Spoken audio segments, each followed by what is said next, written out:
Okay, so today is July the 18th, and I am tired of protecting my ex partner as he has lied, made false statements to the courts, and continued basically to take me to court despite 7 attempts to negotiate and come to a settlement out of court.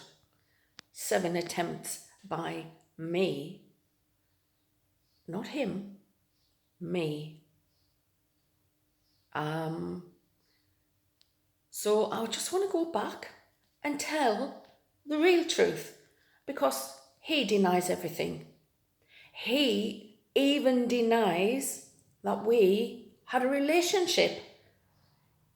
According to the statements I have read in the court documents that I now have from October 2022, his lawyer in these documents state that it wasn't a real relationship. I was a piece of convenience. I guess that means in the Spanish translation that I was a bit on the side and that I knew he had another relationship in the UK. Lies! I didn't know he had a relationship in the UK because I have the proof in text messages. For a start, we met in 2009, March 2009. He told me he was still married. Only that marriage, he had got married on July the 4th of 2008, and by December that marriage was over. He had been with this woman for about 3.5 years or something. And so I met him in March 2009. We started a relationship. Wasn't very long into that relationship that he was telling me he wanted to know my feelings. He was in love with me. He didn't want to be hurt again. This was how it started.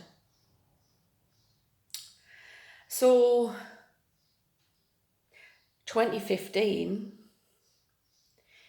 he is buying a house in Spain and tells me this is our first house together. And he gives me a card with a statement in of how much he loves me and how this is going to be our first house together. And I'm crying because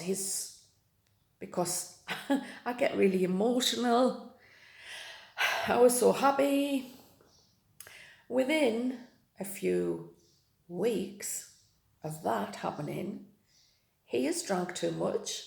He's sitting on the sofa in our Spanish home and he is telling me, I've made a huge mistake. I've made a huge mistake. He is then having buyer's remorse.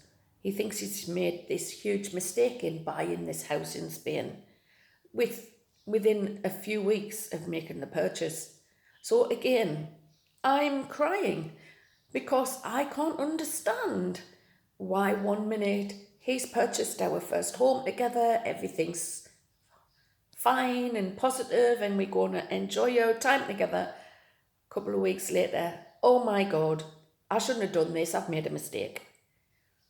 Then a couple of days later, I'm in the garden picking grapefruits from our own orchard and trees and walking up the drive of the garden, and he's looking out of the kitchen window. And then when I get into the kitchen with this grapefruits, he is all, oh, how lovely it looks to see you walk across the garden with these grapefruits. So the buyer's remorse was totally forgotten, and now he's Mr. Nice Guy again, telling me how nice it is to see us with these grapefruits. And this was how the relationship played out over the years. So 1 minute, everything's roses and light, and the next minute, everything's dark, doomy and gloomy. And this is how it played out. I've forgotten most of what happened, but I have written down a few episodes of things that played out. So he's telling this lawyer in Barcelona that I'm a piece of convenience. I was just a bit on the side. The truth is, in December, the 27th to be exact, he told me, I've got something to tell you. And he motioned for me to sit on the sofa next to him. And so I sit down, and then he says, remember when I used to talk about my Wednesday girl? And I'm thinking, what? Wednesday girl? Maybe he's going to tell a joke. And then he tells me that he has met this person in the UK. He met her 4 weeks ago in the November when he was meant to be with his sons on his break from work. He was travelling back from Bristol. He was heading towards York. And then all of a sudden he sees the signpost for Sheffield and remembers about the woman that he had some relationship with at the time that he met me in 2009. And he rekindled this thing in November of 2017.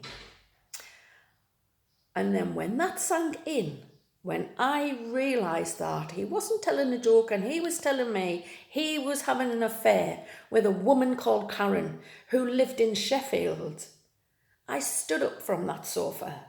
I walked into the middle of that room and I screamed.